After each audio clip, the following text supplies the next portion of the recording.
Friends, सबको good afternoon, good evening. आप सभी को कैसे हैं? मैं उम्मीद करती हूँ कि आप सभी को बहुत ही अच्छे होंगे।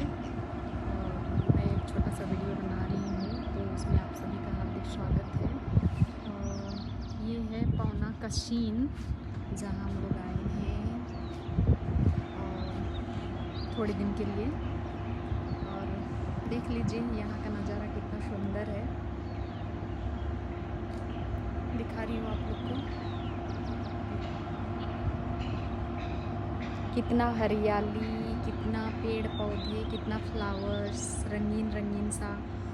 और उधर बहुत सारी मतलब एक्टर्स लोग का घर है उधर। बहुत अच्छी जगह पे आए हैं हम लोग। और उधर बहुत पहाड़ सब है, नदी भी है। तो एक्चुअली हम लोग को बहुत अच्छा लगता है यहाँ पर। हमेशा आते रहते हैं हम लोग तो, है ना।